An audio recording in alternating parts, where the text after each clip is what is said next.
দলের সঙ্গে আলাদাভাবে তারা বৈঠক করেন। সকাল 9:30 থেকে সেই বৈঠক শুরু হয়, 11:30টায় শেষ হয়। তারপরে মুখ্য নির্বাচন কমিশনার রাজীব কুমারের নেতৃত্বে ফুল বেঞ্চ কমিশন সিইও বৈঠক। সেই বৈঠক থেকে কি উঠে আসছে জানবো। সোমরাজ রয়েছে আমার সঙ্গে। সোমরাজ, দেখো, বৈঠক থেকে একাধিক তথ্য উঠে আসছে। ইতিমধ্যেই জেলা শাসক, পুলিশ সুপারদের নিয়ে বৈঠক শুরু হয়ে গেছে এবং সেই বৈঠকেই প্রথম যে গুরুত্বপূর্ণ পয়েন্টটা উঠে এলো ভুয়ো ভোটার। নির্বাচন কমিশনের ফুল বেঞ্চের প্রশ্নের মুখে একাধিক জেলা শাসক কমিশনের ফুল বেঞ্চ প্রশ্ন তুলল, ভোটার তালিকা থেকে কেন মৃত ব্যক্তিদের নাম বাদ দেওয়া হচ্ছে না। কার্যত অসন্তোষ প্রকাশ করলো নির্বাচন কমিশনের ফুল বেঞ্চ। আমরা দেখেছি আজ সকালেই যখন বিভিন্ন রাজনৈতিক দল বৈঠকে এসেছিল, তার মধ্যে বিজেপি, সিপিআইএম, কংগ্রেস একযোগে ভোটার তালিকায় ভুয়ো ভোটারের নাম রয়েছে বলে অভিযোগ জানিয়েছিল। আর কার্যত সেই সুরেই কমিশনের ফুল বেঞ্চ জেলা শাসকদের স্পষ্ট বার্তা যে ভুয়ো ভোটার নিয়ে কেন ভুয়ো ভোটার থাকছে, অর্থাৎ মৃত ব্যক্তিদের নাম কেন বাদ দেওয়া হচ্ছে না। 7 দিনের মধ্যে নাম বাদ দেওয়ার নির্দেশ দেওয়া হয়েছে বলে আমরা সূত্র মারফত জানতে পারছি। পাশাপাশি যেটা আরো জানা যাচ্ছে, এখনো পর্যন্ত লোকসভা নির্বাচনের কাজে কোনো সিভিক পুলিশ ও গ্রিন পুলিশ ব্যবহার করা যাবে না। 2021-এর বিধানসভা নির্বাচনে যে নিয়ম ছিল সেই নিয়মকেই কার্যকরী করতে হবে। ফুল বেঞ্চ স্পষ্ট করে বার্তা দিয়ে দিয়েছে জেলা শাসক, পুলিশ সুপার, পুলিশ কমিশনারদের। তৃতীয়ত যেটা উঠে আসছে, প্রত্যেক সপ্তাহে জেলা শাসক, পুলিশ সুপারদের রাজনৈতিক দলগুলির সঙ্গে বৈঠক করতে হবে। এই বৈঠক বাধ্যতামূলক হবে। বিভিন্ন জেলায় বৈঠক করতে হবে। জেলা শাসক, পুলিশ সুপারদের বিভিন্ন রাজনৈতিক দলগুলির প্রতিনিধির সঙ্গে এক মঞ্চেই সেই বৈঠক করতে হবে। এই নির্দেশ ফুল বেঞ্চ দিয়েছে বিভিন্ন জেলা শাসককে। চতুর্থত যেটা উঠে আসছে, পঞ্চায়েত নির্বাচনের হিংসার কথাও উঠে এলো এবারের কমিশনের ফুল বেঞ্চের বৈঠকে, যা নিঃসন্দেহে নজিরবিহীন ও গুরুত্বপূর্ণ।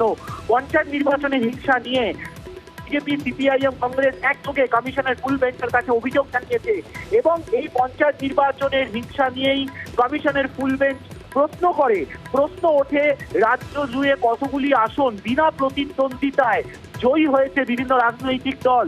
এই প্রশ্ন তোলে কমিশনের ফুল বেঞ্চ, তেমনটাই সূত্র মারফত খবর। পাশাপাশি নির্দেশ দেওয়া হয় পুলিশ সুপার, পুলিশ কমিশনারদের পঞ্চায়েত নির্বাচনের সময় যে এলাকায় হিংসা হয়েছে সেই জায়গাগুলিতে নজরদারি করতে হবে। পঞ্চমত বলা হয়েছে, বিভিন্ন লোকসভার আসন ধরে কত সংখ্যক আধা সেনা মোতায়েন করা হচ্ছে, রাজনৈতিক দলগুলিকে সেই আধা সেনা মোতায়েনের বিস্তারিত তথ্য দিতে হবে।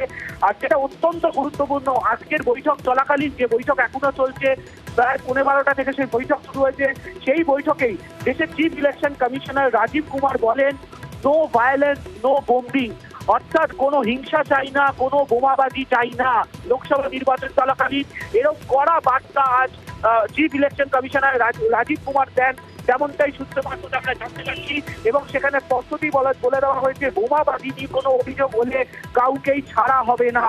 আর আরো জানা যাচ্ছে, এখনো পর্যন্ত কলকাতা পুলিশের স্থিতি, বিনীত গোয়েলকেও কড়া বার্তা দিয়েছে chief election commissioner Rajiv Kumar.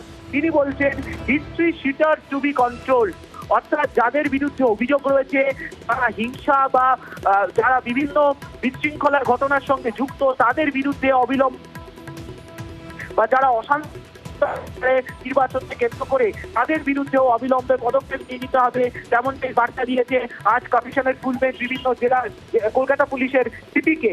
পাশাপাশি এটাও বলা হয়েছে যে দিল্লি থেকেই এবার বিভিন্ন থানা, জেলার উপর নজরদারি চালাবে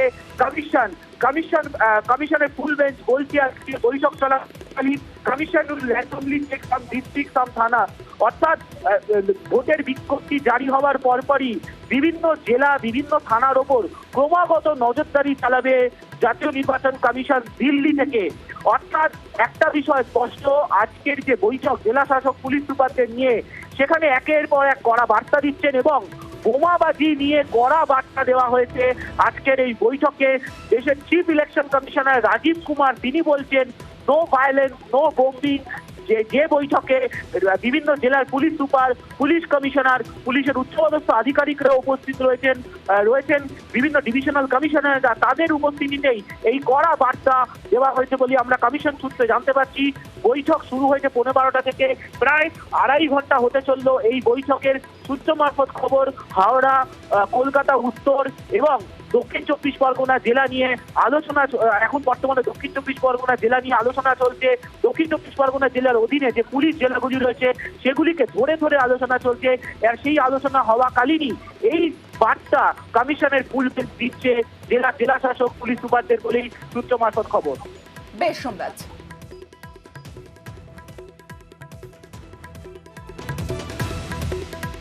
সামনে লোকসভা নির্বাচনের দিনক্ষণ এখনো ঘোষণা হয়নি, কিন্তু জেলায় জেলায় কেন্দ্রীয় বাহিনী এসে পৌঁছেছে। সন্দেশখালীর ছবিটা দেখাবো। সন্দেশখালীতে কেন্দ্রীয় বাহিনী, সন্দেশখালীর বেড়মজুরে হাতখোলায় কেন্দ্রীয় বাহিনীর জওয়ানরা, এবং গতকাল রাতে বেড়মজুরে আসে এক কোম্পানি কেন্দ্রীয় বাহিনী। আজ সকাল থেকে বেড়মজুরে কেন্দ্রীয় বাহিনীর রুট মার্চ। সন্দেশখালীতে এখনো 11 জায়গায় জারি রয়েছে 144 ধারা। এরই মধ্যে সন্দেশখালীতে এসে পৌঁছেছে কেন্দ্রীয় বাহিনী, এবং সেই কেন্দ্রীয় বাহিনীর রুট মার্চ সকাল থেকে সন্দেশখালীর বেড়মজুরে।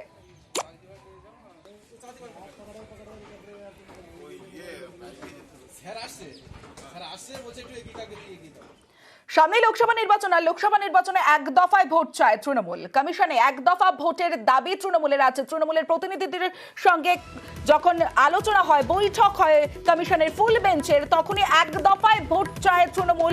সায়ের সুবিধার জন্যই বহু দফা ভোট দাবি তৃণমূলের। সরাসরি চলে যাবো, মৈত্রী রয়েছে আমার সঙ্গে, মৈত্রীর সঙ্গে কথা বলবো। ঠিক কি দাবি তৃণমূলের?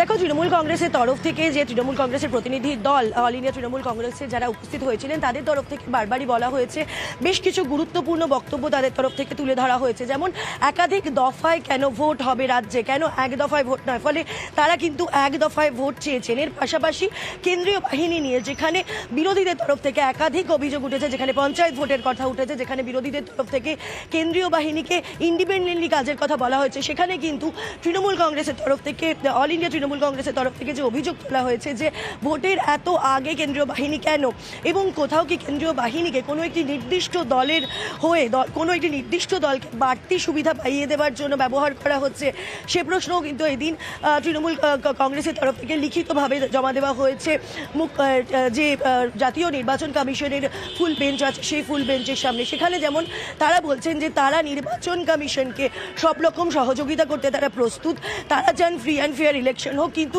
তাদের বক্তব্য, তাদের অভিযোগ খুব স্পষ্ট। তারা বলছেন কোনো একটি রাজনৈতিক দলকে সুবিধা পাইয়ে দেওয়া, এমনটা যেন না হয়, কোনো একটি নির্দিষ্ট রাজনৈতিক দলকে সুবিধা যেন না পাইয়ে দেওয়া হয়। এবং তাদের প্রশ্ন যে রাজ্যের আইন শৃঙ্খলা পরিস্থিতি কতটা খারাপ যে সেখানে দাঁড়িয়ে 7 বা 8 দফায় ভোট করতে হবে, কেন এক দফায় ভোট করা যাবে না রাজ্যে, সেই প্রশ্নও কিন্তু তোলা হয়েছে আজকে অল ইন্ডিয়া তৃণমূল কংগ্রেসের তরফ থেকে।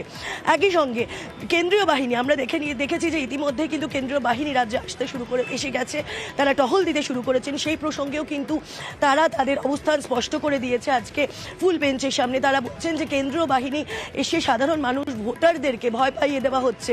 যেখানে একদিকে কমিশন বলছে যে লেভেল প্লেইং গ্রাউন্ড দেওয়া হবে সবাইকে, সেখানে দাঁড়িয়ে কেন্দ্রীয় বাহিনী আগে পাঠানো হচ্ছে এবং ভোটারদেরকে ভয় পাওয়ানো হচ্ছে, এমনটাই অভিযোগ কিন্তু আজকে তৃণমূল কংগ্রেসের তরফ থেকে উঠে এসেছে।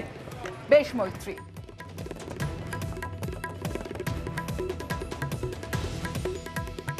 পশ্চিমবাংলায় ওয়ান ডে ওয়ান ভোট হবে না। কারণটা ওয়ান পোল হবে না কেন, একদিনে কেন হবে না?